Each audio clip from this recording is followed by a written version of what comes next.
Senão a gente fica só não pega o contexto da palavra e fica o pretexto. Às vezes, muitas vezes acontece isso, né? As pessoas pegam um versículo só da Bíblia e metem o pau, não olha o contexto, aí fica um pretexto, né? Então é importante a gente pegar também o texto. Lá no capítulo 6 do profeta Isaías vai dizer o seguinte, começa lá do versículo 1. No ano da morte do rei Osias, eu vi o Senhor sentado num trono muito elevado. As franjas de seu manto enchiam o templo. Os serafins mantinham junto dele. Cada um deles tinha 6 asas. Com um par de asa velavam a face, com outra cobria os pés, e com o terceiro voavam. Suas vozes se revezavam e diziam: Santo, Santo, Santo é o Senhor Deus do universo. A terra inteira proclama a sua glória. A este brado as portas estremeceram e em suas vozes, e a casa encheu-se de fumo. Ai de mim, gritava eu, estou perdido, porque sou um homem de lábios impuros e habito em um povo também de lábios impuros. E, entretanto, meus olhos viram o Rei, o Senhor dos exércitos. Porém, um dos serafins voou em minha direção, trazia na mão uma brasa viva que tinha tomado do altar com uma tenaz. Aplicou-a na minha boca e disse: tendo essa brasa tocado teus lábios, teu pecado foi tirado e tua falta apagada. Ouvi então a voz do Senhor que dizia: quem enviarei eu? E quem irá por nós? Eis-me aqui, disse eu, enviai-me. Vai, pois diz a esse povo, disse ele: escutai, sem chegar a compreender, olhai sem chegar a ver. Obceca o coração desse povo, ensurdece-lhes o ouvido, fecha-lhes os olhos, de modo que não vejam nada com seus olhos, não ouçam com seus ouvidos, nem compreenda nada com seu espírito, e não se cure de novo. Até quando, Senhor? Disse ele. E ele respondeu: até que as cidades ficam devastadas, sem habitantes, as casas sem gente e a terra deserta. Até que o Senhor tenha banido os homens e seja grande a solidão na terra. Se restar 1/10 da população, ele será lançado ao fogo, como terebinto e carvalho. Sua linhagem é um germe santo. Palavra do Senhor. Graças a Deus. Então vamos dar o contexto dessa palavra. Quem era o profeta Isaías? O profeta Isaías, aqui nesse texto, principalmente o capítulo 6, vai dizer o seguinte: se nós pegarmos a história do profeta Isaías, Isaías era um profeta chamado por Deus, mas Isaías profetizava de uma maneira para ganhar dinheiro, de uma maneira para ficar famoso, porque Isaías era um profeta da corte, e ele ficava profetizando de uma maneira, vamos dizer assim, superficial, para que aquele povo era mentira. E de repente Isaías vê o céu.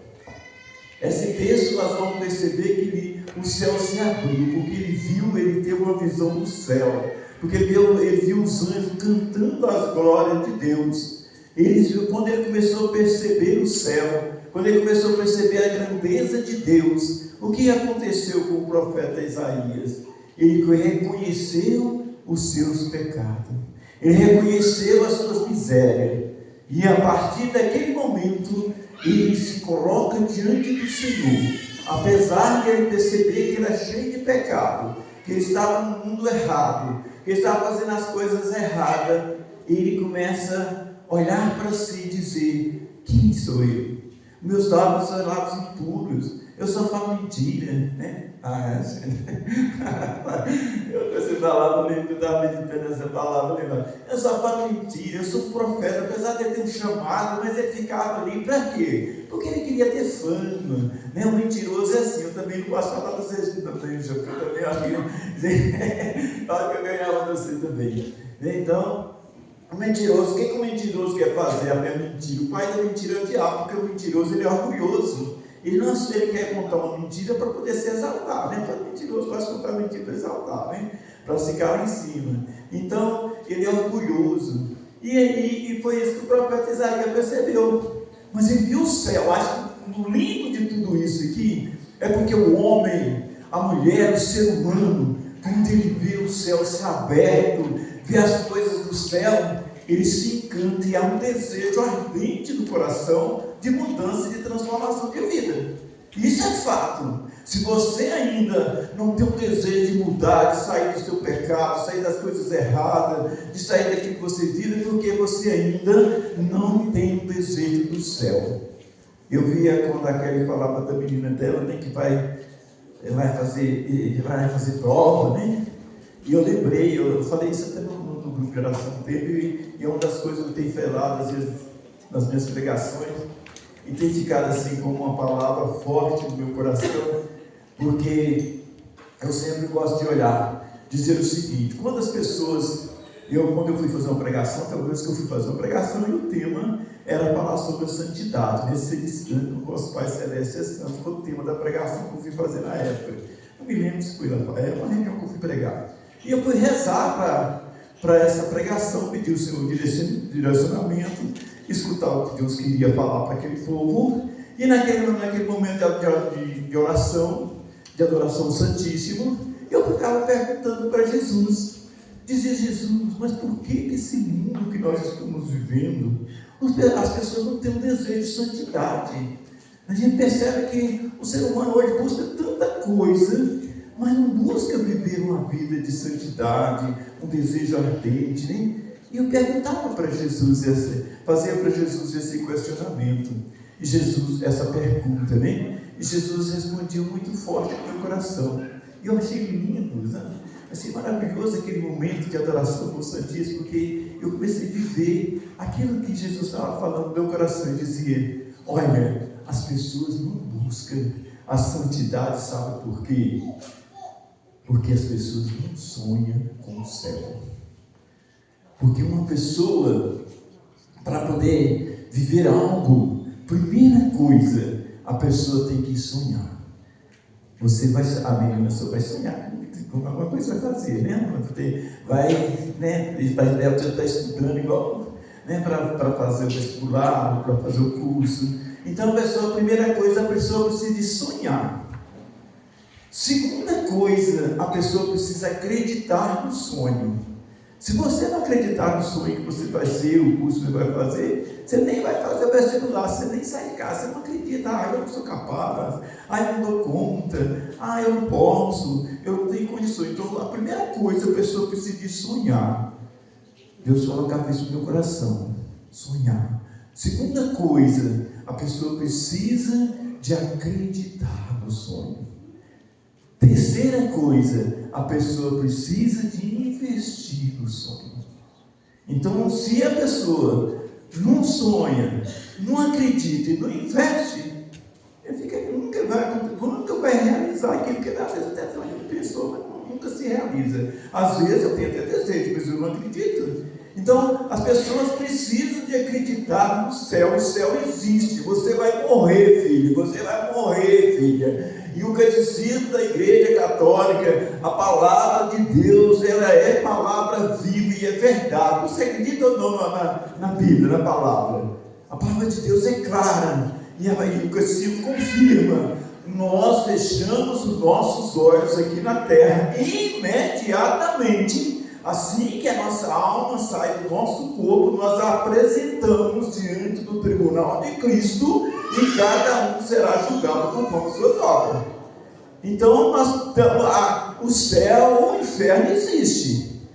Né? Ou você vai para o céu ou vai para o inferno. Não tem três caminhos, ou o céu ou o inferno. Quando as pessoas falam assim, mas olha, você santo, não, então você já está declarando que você quer o inferno, não. Porque só tem dois caminhos. Então, a gente precisa de ter esse sonho, meu irmão, porque uma realidade é fato, nós vamos morrer. Independente de qual é a situação que você vai viver aqui nesse mundo, se é rico, se é pobre, se é doente ou não, mas a morte vai chegar, ela vai chegar de uma hora para outra, e muitas vezes ela vai surpreender. Quantos jovens, né? Pessoas que ainda é jovem, porque morre criança, morre jovem, morre velho, né? Morre no acidente, morre numa doença. Eu estava pregando agora, janeiro, eu prego na Costa do Mira toda última segunda-feira do mês. E acho que uns 2 ou 3 dias atrás eu pregava e dizia, olha, muitas vezes nós somos surpreendidos com as situações que acontecem na nossa vida. Eu rezava muito para isso, porque eles são o texto dos homens, eu rezava muito para isso. E eu dizia, olha, independente de ser jovem, independente de ser velho, novo, ou profissão, classe social, nós somos surpreendidos de uma hora para outra com essa nossa irmã morte, como vai dizer São Francisco de Assis. E eu rezava e falava muito sobre isso. E de repente, como fui agora segunda-feira passada, eu fui pregar, que é a última segunda-feira do mês, e de repente um jovem, bem jovem ainda, inclusive policial da Polícia Militar, ele foi diagnosticado com um câncer agressivo. E ele foi lá, custou ir lá, rezando para ele. Foi diagnosticado esse mês, né? Achou que era apenas um apendicite, estava de folga, viajando, de repente sentiu uma dor muito forte, foi para o hospital, e chega no hospital, percebe que estava com câncer. É só por milagre, né? Porque um câncer agressivo. Nem um jovem. Né? E ele estava ali chorando, eu rezou para ele, no final, ele foi lá na frente, pediu oração, já do mês por outro, ele já está magrinho, né? Porque o câncer é assim. Então, independente, eu estou falando isso por quê? Porque você jovem precisa, é hoje que você precisa ter o desejo no seu coração de conversão, porque você não sabe do dia ou de amanhã pode ser tarde demais. Então é preciso buscar em Deus essa graça, essa luta pela conversão, e só vamos perceber isso porque eu quero dizer por quê? Porque o profeta Isaías, ele percebe, quando ele vê o céu se abrir, quando ele vê os anjos cantando, santo, santo, santo é o Senhor Deus do universo, o céu e a terra cantam a vossa glória. Então ele percebe, ali no coração dele um desejo ardente, e ele percebe, começa a perceber. O que ele começou a perceber? Olha, eu sou de lábios impuros, eu para mentir, eu estou todo errado, eu não sou digno. E de repente Deus envia um anjo, vai dizer a palavra que lá do altar, olha que coisa mais linda, lá do altar do Senhor, um anjo pega uma brasa e coloca nos lábios do profeta Isaías, para que ele possa se purificar. Essa palavra purificação vem muito, né? Para purificar, e ele se torna um dos maiores profetas do Antigo Testamento. Isaías foi esse profeta. Se a gente estuda o livro do profeta Isaías, é encantador o profeta Isaías, né? Porque ele começa, são três fases do profeta Isaías. Isaías começa nesse momento da sua conversão, da sua mudança de vida, começa o seu profetismo. Depois Isaías leva a esperança para aquele povo sofredor. Depois ele traz o próprio servo sofredor. Isso foi 757, 758 anos antes de Cristo. Isaías fala de Nossa Senhora, sempre que lá ele fala, né? A Virgem conceberá e dará à luz um filho, e que colocará o nome de Emanuel, que é Deus conosco. Olha a visão do profeta. Gente, Isaías está aqui mais de 700 anos antes de Cristo. Quando hoje alguém fala que Jesus está voltando, Né? A gente fala assim, não, mas até minha avó já falava isso, gente. Né? O profeta Isaías já falava, os apóstolos, Jesus está voltando. A gente acha que não, mas esse povo fala. Então nós precisamos entender que quando nós vimos o céu, qual é o desejo?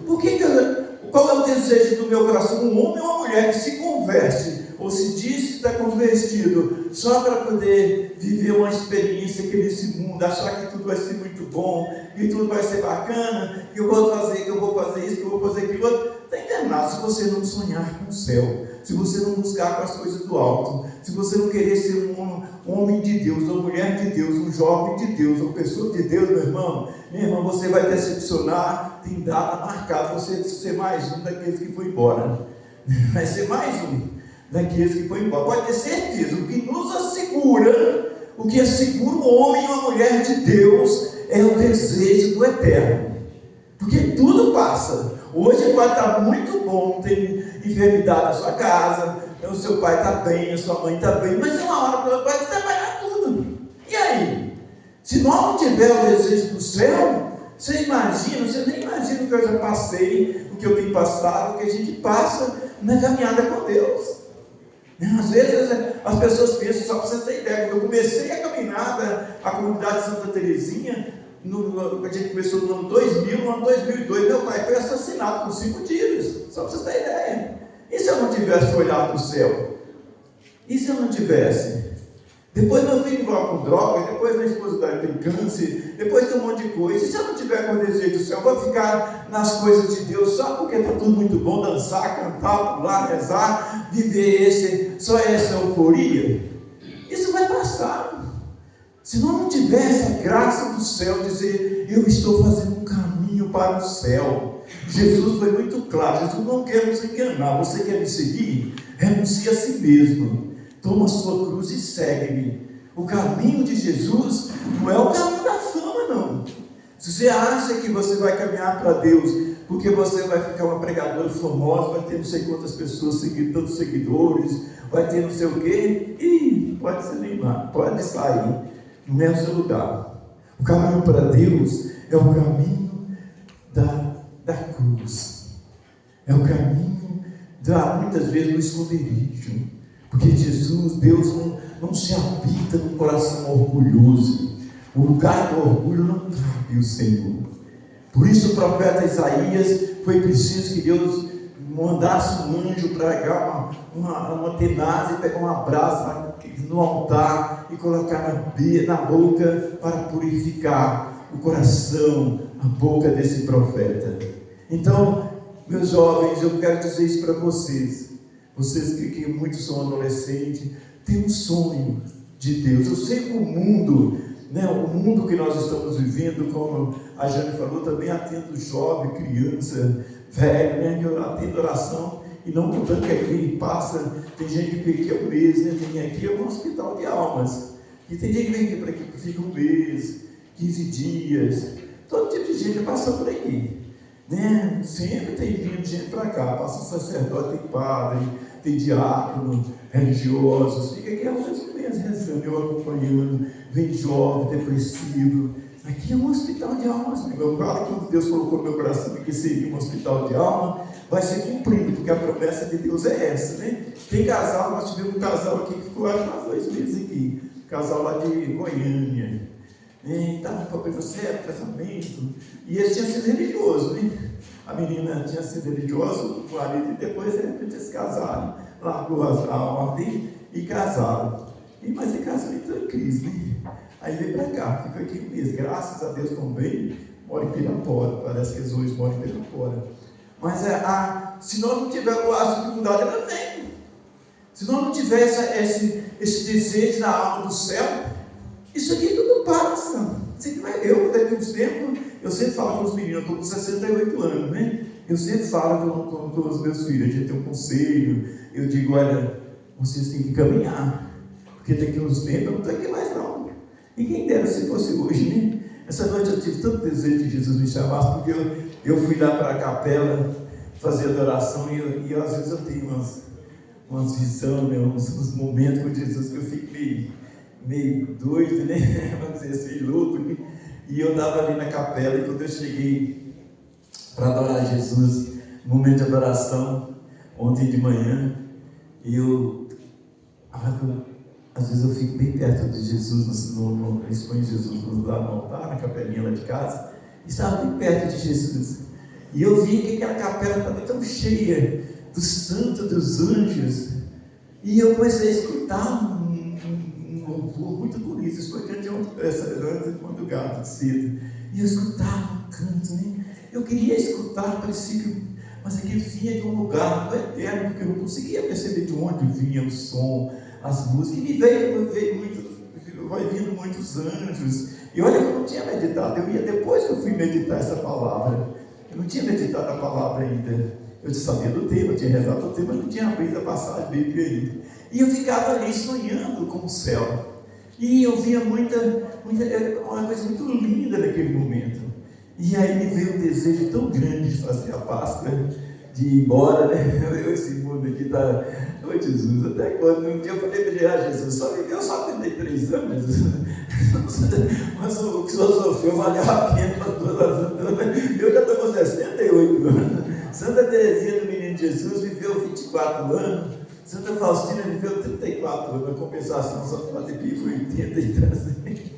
Aí eu fiquei pensando assim, oh meu Deus, às vezes a gente tem um desejo, mas é esse sonho do céu. Isso não nos leva a cruzar os braços, veja o profeta Isaías, um grande profeta, né? Tanto que ele anunciou que Deus mandava eles falar. Isso não leva, graças a Deus eu trabalho muito, sabe?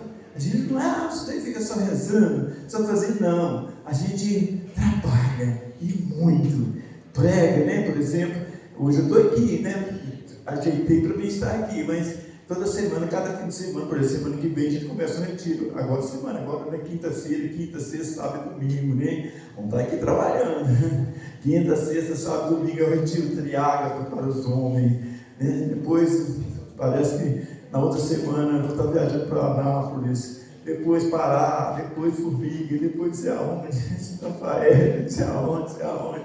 Ah, mas é tão bom viajar, é bom, fica no aeroporto, para você ver 1 hora, 2 horas, esperando o voo, né? Às vezes complica, outra hora a gente vai com missão, é missão, é vida missionária, levar a palavra, é anunciar o reino de Deus, né? Eu em agosto agora, eu vou pregar, vou pregar lá no Pará, e eu vou pregar, sabe para quem que eu vou pregar?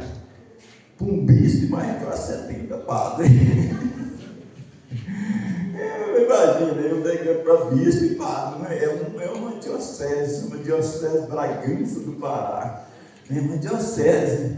E imagina, o que eu vou falar para aquele povo? Do padre falou comigo isso dele. Nós temos um dia de pregação, você vai fazer o quê? Rezar para a cura interior. Porque diz que os padres estão muito doentes.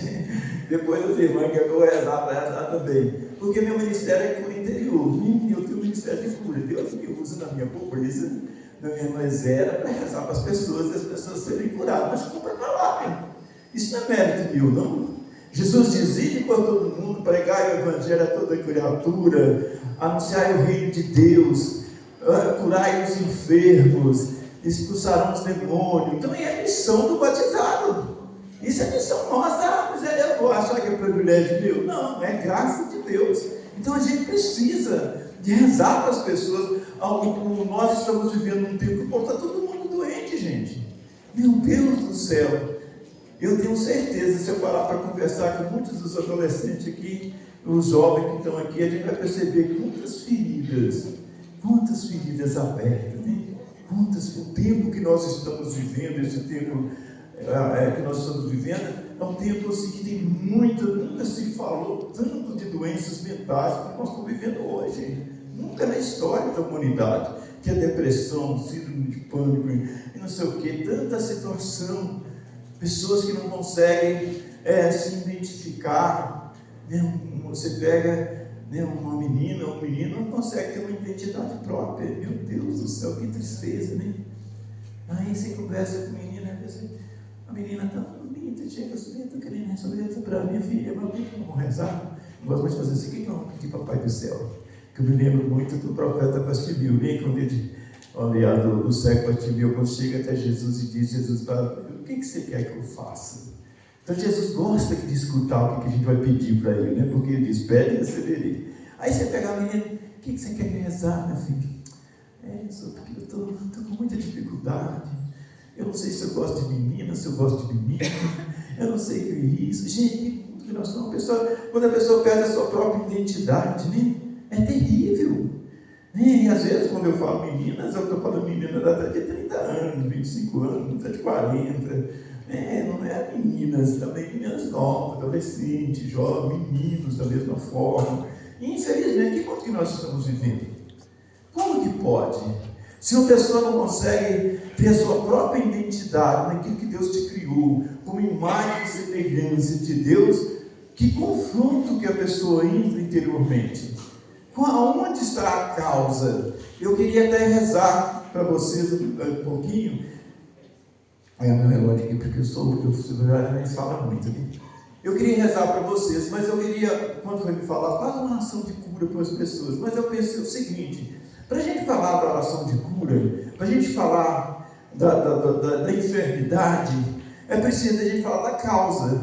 Não adianta a gente falar do sintoma, né? Se a gente não fala da causa, onde está a causa de uma pessoa que perdeu a identidade, por exemplo? O que aconteceu com essa pessoa na sua gestação, na sua infância, na sua vida? Onde está o trauma? A gente precisa ir na causa. Eu gosto muito de rezar e dizer: olha, gente, a cura interior, ela é muito importante. Por quê? Porque nós vai registrando no nosso inconsciente, no nosso subconsciente, a nossa história. Vai dizer hoje na base científica, né, a ciência hoje nos ajuda muito. Eu gosto de dizer, quando eu comecei a rezar para a cura interior, mais de 30 anos atrás, né, que a gente rezava lá na salinha do repolho. Você lembra da salinha do repolho? Nós ia falar de salinha do repolho, tinha sacola embaixo, não tinha de repolho. Ele rezava, no caso ia rezar só no rosa, lá em cima. E eu rezava para a cura interior, muitos anos atrás, a gente reza. E naquela época a gente começou a rezar para a cura interior, era bem complicado, assim, não era complicado, mas a gente não tinha tanta prova científica para dizer: olha, se a gente, por exemplo, se procurava uma pessoa, ia rezar para uma pessoa com uma depressão e tal, a gente percebia que era um trauma, mas que aquela pessoa precisava também de um acompanhamento profissional. Mas falavam que a pessoa que procurou um psicólogo CBS, para enviar gente, porque falava: eu sou doido, não. Eu não sou louco, não. Psicólogo é só para louco, psiquiatra nem se fala. Então, a gente, de certa forma, a gente percebia, às vezes, até uma necessidade. A gente percebia que havia também uma necessidade, que também aquilo ali já tinha tornado uma doença patológica, e às vezes precisava de um acompanhamento mais profissional, mas nem podia falar. E hoje nos ajuda muito. Quando a gente vai falar assim: olha, você está no trauma, porque você começa a fazer uma pesquisa, você sabe, o ser humano vai dizer que na ciência, que a partir de 18 dias, ou 6, 3, 4 semanas no máximo, a pessoa já tem a célula do inconsciente, né, do subconsciente. Ele já começa a registrar todos os sentimentos que a mãe já começa a transferir para aquela criança. Aí o que acontece? Vai registrando. Vamos imaginar um trauma eu falo que lá em casa, né, mas Tereza, minha esposa, está ali, gente, desculpa não ter apresentado para vocês. Nós temos 46 anos de casado. Eu falo que nós temos 6 filhos, hein? 5 aqui na terra e 1 no céu. E eu falo que nenhum dos meus filhos foram planejados, nenhum deles. Não é porque eu não amo minha esposa nem nada, é porque, na verdade, vamos supor, minha esposa, quando a gente casou, a gente não esperava ter Tereza engravidar logo, né? Porque a gente não tinha. Eu fui morar na casa do meu cunhado, então a gente pensava primeiro ter a nossa casa, né? Primeiro alugamos um barraco, naquela época tudo era muito difícil. Para a gente, de repente, Tereza aparece grávida, né? De repente vem mais outro, depois vem mais outro, são 5 filhos, né? 6 filhos, aliás, né? Tem uma coisa escutando. Então, a gente não teve um planejamento, até mesmo porque a gente também nem sabia que poderia transferir traumas para os meus filhos. Inclusive, todos os meus filhos, eu fiz oração de cura interior com eles. Então, aonde está a causa, muitas vezes? Às vezes está a causa de uma pessoa, por exemplo, que não tem uma identidade na sua sexualidade. Aí é uma menina, mas ela tem todo jeito de menino, todo sentido de menino. Quando você vai perceber, né? Não estou dizendo que seja todo caso, mas a maioria dos casos é assim, né? A mãe sonhou, o pai sonhou o tempo todo que queria um menino. Não, vai ter um menino, porque não vai, às vezes já tem uma menina, vai ser um casal, sonha o tempo todo, de repente vai fazer, quando se fala, às vezes a mãe fica até com medo de fazer o pré-natal. Eu falo isso por experiência de família que eu já vi, né? Fica até com medo de fazer o pré-natal. Você faz, não, vai ser menino, vai ser menino, vai ser menino. De repente, chega lá, faz o primeiro pré-natal, não, a primeira ultrassom, e aí, de repente, o técnico lá diz assim, não, mas é porque não dá para ver direito, não, mas eu tenho certeza que é menino, né? Tenho certeza que é menina. Uma das coisas que não é menina. Mas a mãe, não queria ter menina, meu Deus do céu. E vai acabando, não estou dizendo que é todos os casos, não, viu gente? Eu estou dizendo que isso acontece, né? Acaba, aquela menina nasce com esse sentimento que é o menino. E aí o que vai acontecer na vida dela? Ela começa a querer ser um menino. E tantos outros traumas, por exemplo, traumas que às vezes o pai abandonou, a mãe, de repente, cria-se um bloqueio na vida da menina, que ela não quer nem saber de homem, né? Esses dias eu atendi uma mulher já mais velha, né? Foi até lá na roça que eu atendi. E ela disse, eu gosto bem de ver homem na minha frente. Ela está largando o serviço dela porque ela é engenheira civil e diz que tem que ir nas obras, os homens ficam olhando para ela, mata ela. Só que os homens estão olhando para ela, raiva de homem. Aí nós vamos fazer lá, eu estou acompanhando ela no processo de cura, né? Porque a gente logo já detectou onde está o trauma, né? Porque o pai batia muito na mãe. Então o que aconteceu? Bloqueou a figura masculina. Por que tem gente que tem muita dificuldade de olhar para Jesus, de ter essa experiência com Jesus? Às vezes é justamente porque Jesus é a figura masculina, né? A pessoa tem uma dificuldade muito grande de rezar. Você tem que conversar com Jesus, você tem que ter uma experiência de intimidade com Jesus. Deus me livre, porque a figura masculina acaba sendo um bloqueio na vida daquela pessoa. E se de repente aquela pessoa tem um carinho muito grande de mãe, normalmente ele vai ter uma devoção muito grande com Nossa Senhora. E graças a Deus que Nossa Senhora acaba levando e intercedendo para que ele seja curado, né? Para que ele vá até Jesus. Mas isso é muito, isso aí a gente vê isso sempre acontecendo. Então trauma é isso aí. Mas como que acontece os traumas? Por que acontece? Como curar os traumas? Gente, é muito simples. Vocês igual a eu estou falando para gente inteligente, principalmente vocês que é bem mais inteligente que eu, né? Essa geração Y é bem Y, Z. Vocês já estão Z, né? Vocês é quase a geração Z, já vimos aí, geração Z, né? A X já ficou para trás. Então, vocês são inteligentes. O que acontece? Nosso inconsciente, nosso subconsciente, ele registra todas as coisas onde nós chamamos das memórias, né? O campo da memória. Fica tudo registrado no campo da memória. E o nosso consciente é que faz a leitura. O que acontece? Ele envia as informações para o consciente e o consciente faz a leitura. Por exemplo, se eu falo para você, se lembra lá da sua casa, aí você já vai lembrar lá do seu quarto, você vai lembrar lá do seu portão, lembrar do quarto que ficou bagunçado, você lembra. Mas porque você tem um consciente que a hora que falou, desarmou o gatilho, você lembrou, trouxe tudo na sua memória. Mas se você falar para uma criança de 1 ano de idade, lembra lá da sua casa. Ele sabe falar, né? Ela não tem nenhuma consciência. Então, quando os traumas, principalmente os traumas inconscientes, o que acontece? Os traumas inconscientes, quando desarma o gatilho, por exemplo, vou dar um exemplo aqui prático. Vou dar um exemplo principalmente para as mulheres, eu gosto muito de dar esse exemplo para as meninas, né? Um exemplo, a sua mãe está grávida de 6 meses, 7 meses. Aí, de repente, sua mãe ia ser madrinha de um casamento, estava preparando para a festa antes da gravidez. De repente, ela engravida. E ela precisava presidir naquela festa, principalmente no casamento, numa festa chique, né? Aí, de repente, ela está com 6 meses de gravidez. Aí, o que acontece com aquela mãe? Ela ver todas as amigas vestindo, ela já tinha até preparado a roupa para ir naquele casamento, agora aquela roupa não serve mais, porque a barriga está grande, ela está gordinha, né? Porque é normal a mulher quando está nessa fase etária fica gordinha. Aí o que acontece?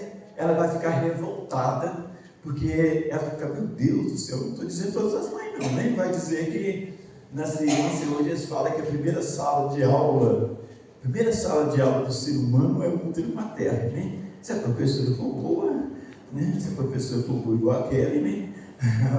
vai ajudar o aluno, né? Agora se a professora não está bem aí, né? Então, a mãe, se a mãe consegue falar ao filho, você não está incomodando, filho, essa roupa está linda e tudo. Mas se a mãe começa a chegar, meu Deus, eu estou feio demais, essa roupa não serve, veste, a roupa está feia, olha no espelho, que é barrigão, e começa a ficar chateado, o que acontece? Vai transferindo esse sentimento para aquele bebê, para aquela criancinha.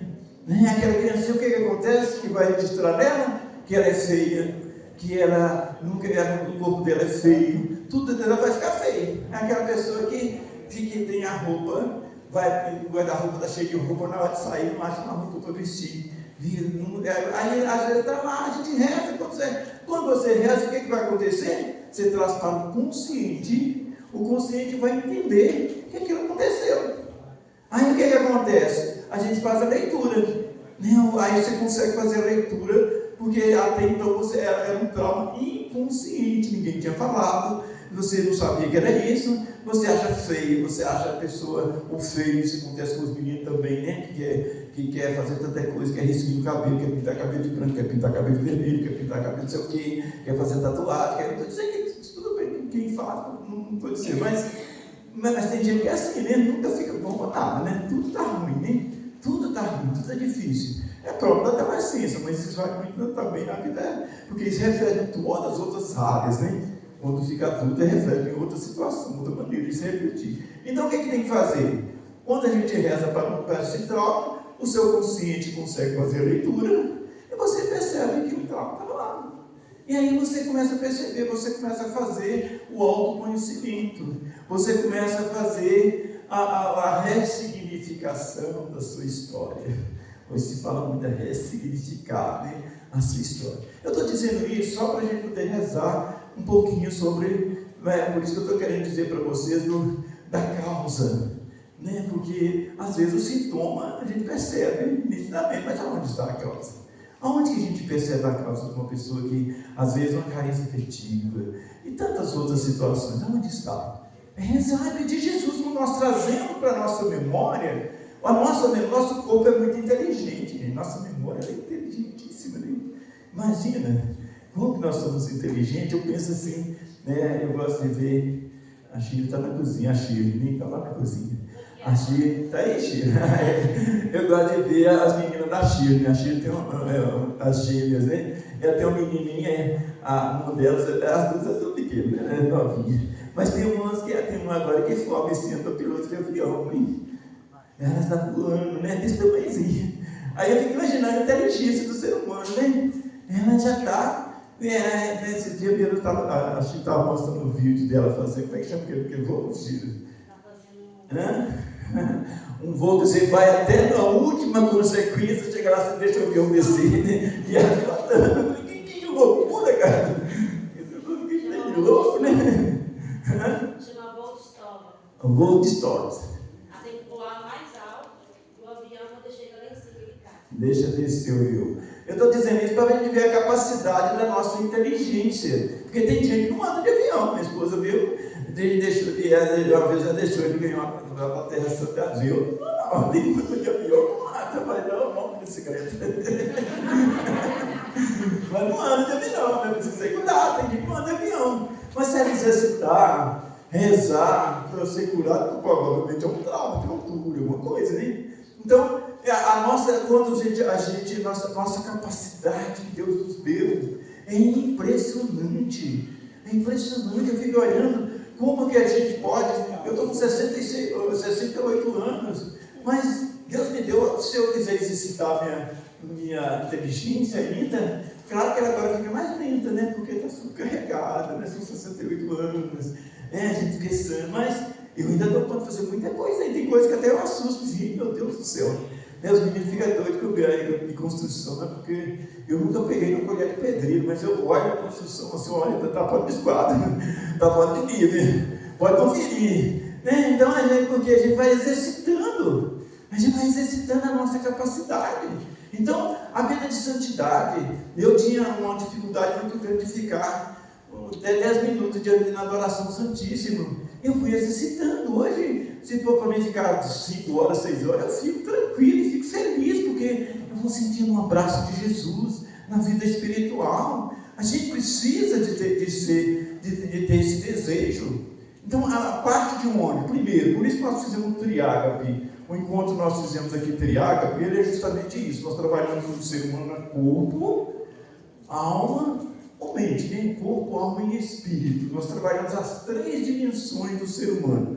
Por que o Senhor reza assim, que Deus nos colocou no meu coração esse nome, triágape? Justamente porque quando eu rezava, Deus me dava uma visão de um tripé. Né? De um tripé. Deus me dava uma visão de um tripé. Eu rezando aqui, eu não tinha nem construído aí, mas nós vamos trabalhar, rezando, pedir Jesus. Deus me dava uma visão de um tripé. Eu olhava para aquele tripé, meu Deus do céu, o que o Senhor quer me falar? Aí de repente Deus foi colocando no meu coração: o ser humano é como esse tripé. Qualquer um desses pés que estiver fora, se você tirar, ele não fica em pé. Há um desequilíbrio. Aí, se o ser humano for desequilibrado na sua natureza humana, ele fica todo bagunçado. Porque ele quer fazer academia, ele quer ter musculatura, ele quer não sei o quê. Não estou dizendo que seja errado, mas quando é desequilíbrio, tudo que vai ao extremo, tudo que vai ao extremo é errado. O ser humano é espiritual. No mundo espiritual, tem gente que é um desequilíbrio espiritual fora do comum, né? E não dura muito tempo. Olha para você ver, a pessoa desequilibrada espiritualmente, você pode ver, tem gente que é do fogo, glória a Deus, aleluia. Quando você assume na minha pessoa, saiu da igreja, como é que foi, meu Deus? O que aconteceu? É um desequilíbrio espiritual. É um desequilíbrio que você olha a pessoa, você acha que a pessoa vai até levitar, né? Meu Deus do céu. É consagrada a Nossa Senhora uma cruz desse tamanho, uma corrente, um cadeado desse tamanho, não sei o quê. É um desequilíbrio espiritual. É um desequilíbrio espiritual. Né? O desequilíbrio da alma, a alma no sentimento, nas emoções, né? Vê capeta em tudo, vê demônio em tudo. Meu Deus do céu, presta atenção. Eu tinha uma pessoa que e chegava assim, e ficava assim: eu estou sentindo o cheiro do demônio. Eu acho que ele está por aqui. Eu acho que ele está por aqui. Meu Deus, que desequilíbrio.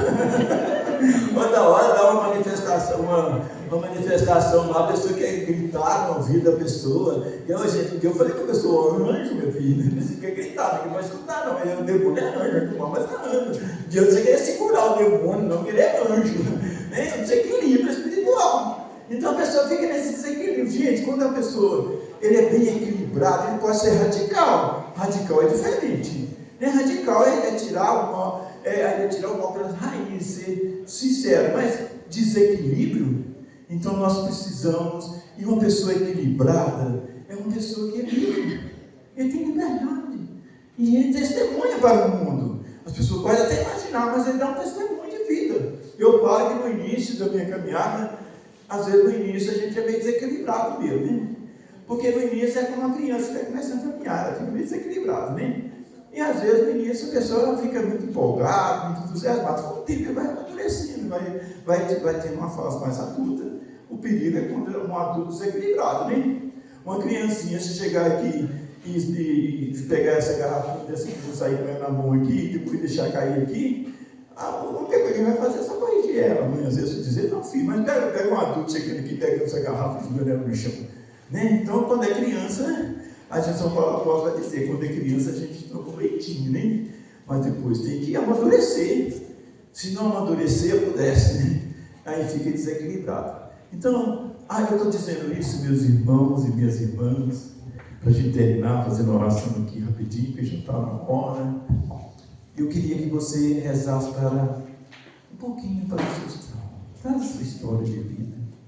Eu não sei o que você viveu, mas às vezes a gente sabe. Hoje foi falado sobre isso, né? Que falou muito bem, né? Sobre quando nós estávamos ainda no útero da nossa mãe, quando nós nascemos, né? Nós não tínhamos uma consciência ainda, Mas você, quando nós trazemos a nossa história, nós vimos nossa mãe às vezes contou, o nosso pai falou, a tia falou, olha, você teve uma gravidez, a sua mãe teve uma gravidez difícil, uma gravidez de risco, na hora de você nascer, você demorou a nascer, né? Foi tirada aí, hoje não faz mais, né? Mas um tempo atrás você nunca puxava com fósforos, né?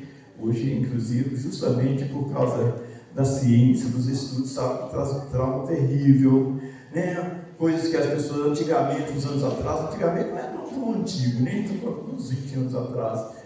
Quando a mãe ganhava o bebê, o que fazia com o bebê? Pegava o bebê e levava para lá, né? Levava e ia dar banho, demorar até um dia talvez para trazer aquele bebê para a mãe. O que acontecia? Um sentimento de solidão. O que é bebê registrado? Que ela foi abandonada, que ela, né, ninguém gosta dela, trazia esses traumas. O que faz hoje? Né? Você que tem bebê, o que fez a primeira vez com você?